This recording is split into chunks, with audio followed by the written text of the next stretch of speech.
penny drops. Yeah, exactly. We are recording in 5, 4, 3. We're here.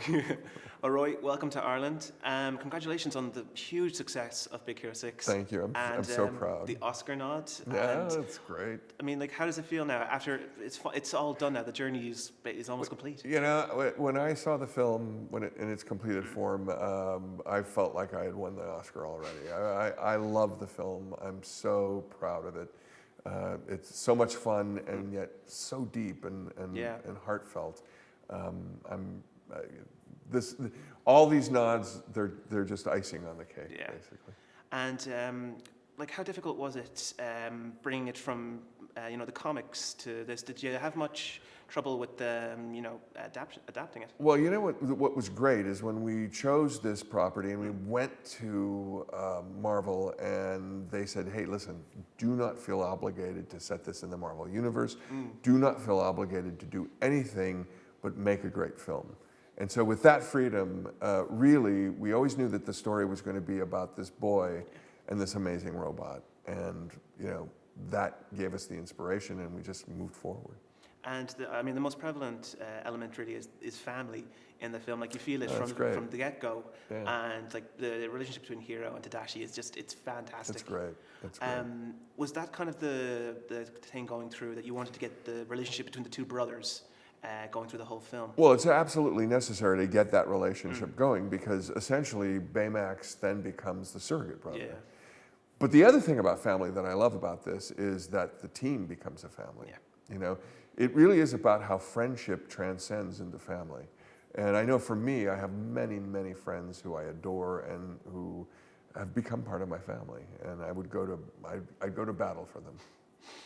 And how have you found just the fan reaction? Like, you've gone around the world now. How does it feel, meeting all the fans? Well, it's great because it plays so universally. But I think the thing that I love the most is standing outside at the end of the film because people are so surprised at the experience. And, it's a surprising film. I think people go in thinking, oh, okay, this is going to be a fun, romp.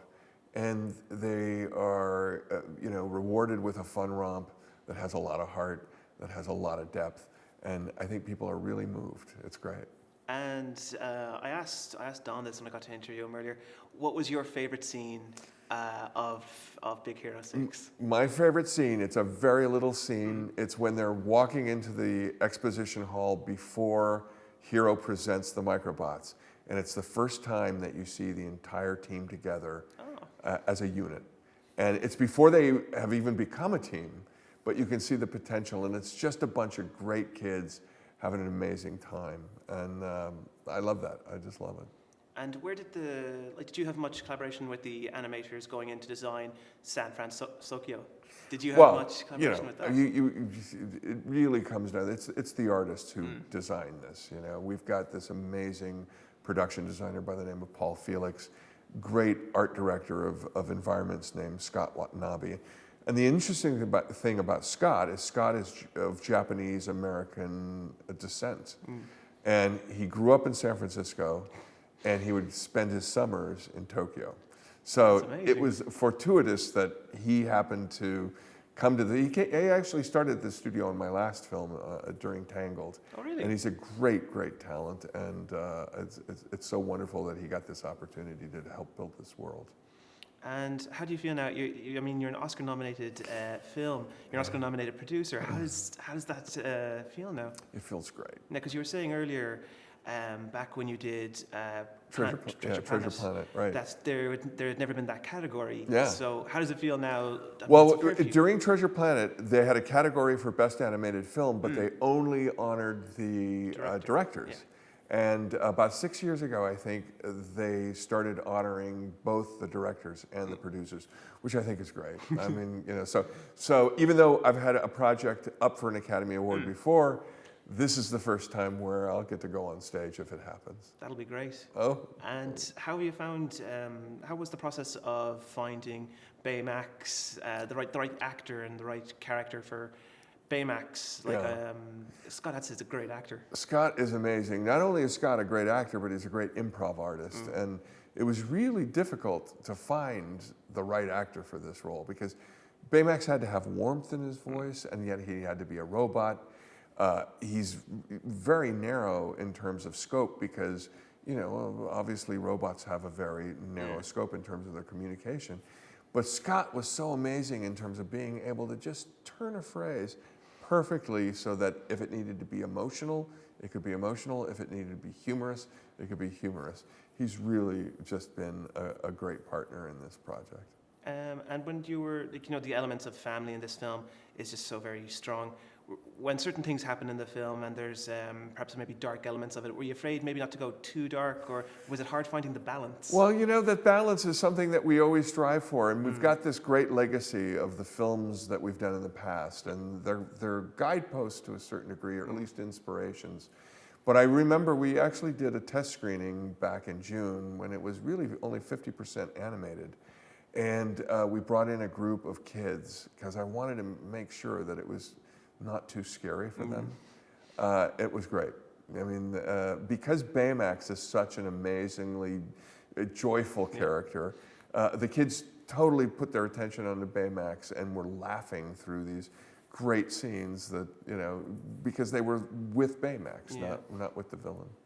And you also, the soundtrack is very powerful. Like, I mean, you've got Greek Fire, that amazing song that they have, and also Fall Out Boy with their song Immortal. Right. Was it difficult finding the right kind of soundtrack, the right sound for? You know, I think we were really fortunate because we have Henry Jackman doing our score, and I think the score is really incredible. You know, Fall Out Boy was terrific, and we actually thought of them early on.